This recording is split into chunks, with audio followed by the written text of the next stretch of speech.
آزاد programme تبدیلی کے ساتھ میں ہوں علی ممتاز۔ ناظرین، آج کی تاریخ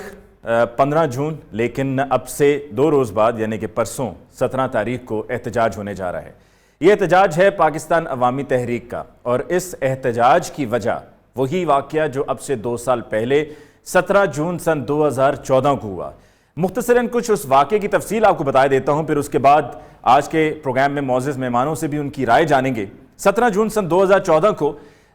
ماڈل ٹاؤن میں، جہاں پر مرکزی سیکریٹریٹ ہے پاکستان عوامی تحریک کا، منہاج القرآن کا مرکزی سیکریٹریٹ ہے، وہاں پر رات دیر 12 بجے کے بعد انتظامیہ کا پہنچنا ہوا۔ انتظامیہ میں یقیناً پولیس اہلکار بھی شامل تھے، اور انتظامیہ کی طرف سے مرکزی سیکریٹریٹ پہنچ کر اور ڈاکٹر طاہر القادری صاحب کے گھر کے باہر پہنچ کر یہ کہا گیا پاکستان عوامی تحریک کی لیڈرشپ سے کہ ناجائز تجاوزات کے خلاف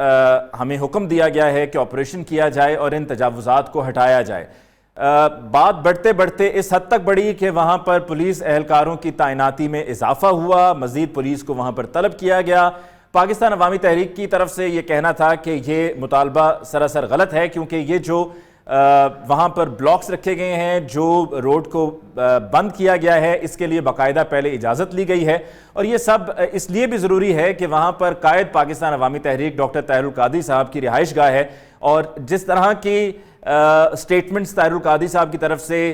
مختلف اوکیشنز پر آتی رہی ہیں، تو ان کے لیے سیکیورٹی کا مناسب ہونا بہت ضروری ہے۔ تو لہٰذا یہ سیکیورٹی کے انتظامات کیے گئے ہیں، اور جو یہاں پر لوگ بھی موجود ہیں یہ ان کی پرسنل سیکیورٹی کا حصہ ہیں، اور کچھ مزید جو وہاں پر سیکیورٹی اہلکار تعینات کیے گئے ہیں وہ ایک سیکیورٹی کمپنی سے انگیج کیے گئے ہیں۔ ساتھ ہی ساتھ پاکستان عوامی تحریک کا یہ بھی کہنا تھا کہ وہاں پر پولیس اہلکاروں کو بھی پنجاب حکومت کی طرف سے حفاظت کے طور پہ تعینات کیا جاتا رہا ہے، اور کسی کو اس سے پہلے کبھی کوئی اعتراض نہیں تھا، لیکن اب یہ اعتراض ہے، اور یہ اعتراض اس موقع پر ہے کہ جب طاہر القادری صاحب نے وطن واپس آنا ہے۔ بات بڑھتے بڑھتے اس حد تک بڑھی کہ فائرنگ ہوئی پاکستان عوامی تحریک کے کارکنان اور پولیس کے درمیان۔ جو یہ پورا علاقہ ہے ماڈل ٹاؤن کا، یہ میدان جنگ بن گیا۔ جو کارکنان ہیں پاکستان عوامی تحریک کے، ان کی طرف سے کوشش کی جا رہی تھی کہ پولیس کو آگے نہ بڑھنے دیا جائے، ڈاکٹر طاہر القادری صاحب کی رہائش گاہ کو سیف گارڈ کیا جائے، جو مرکزی سیکریٹریٹ ہے منہاج القرآن کا اس کا تحفظ یقینی بنایا جائے، اور دوسری جانب پولیس کی یہ کوشش تھی کہ جو ان کو احکامات دیے گئے ہیں کہ اس ایریے کو کلیئر کرنا ہے، اور یہ جو وہاں پر بلاکس رکھے گئے ہیں، جو رکاوٹیں کھڑی کی گئی ہیں، ان رکاوٹوں کو ہٹایا جائے، اور ان کو ہٹانے کی ہی کوشش میں وہاں پر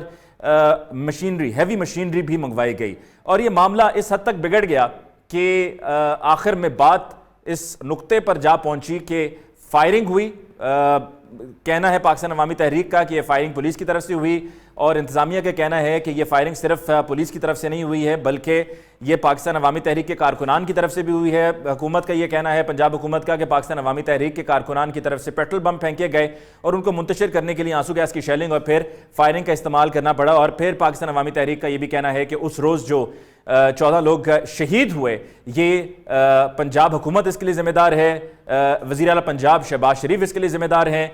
اس وقت صوبائی وزیر قانون رانا ثناء اللہ، اب بھی صوبائی وزیر قانون رانا ثناء اللہ ہیں، جو کہ اس واقعے کے بعد ان کو ان کے عہدے سے ہٹا دیا گیا تھا، ان سے ان کی وزارت لے لی گئی تھی۔ اور پھر وہاں پر ہم نے دیکھا کہ اس واقعے کے ہو جانے کے بعد شدید غم و غصہ پورے ملک میں دیکھا گیا، اور مختلف سیاسی جماعتوں کی طرف سے پاکستان عوامی تحریک کے ساتھ یکجہتی کا اظہار کیا گیا، اور یہ کہا گیا کہ یقیناً یہ دہشت گردی ہے، یہ ریاستی دہشت گردی ہے۔ اور آج جب 2 سال مکمل ہونے کو ہیں، پاکستان عوامی تحریک اس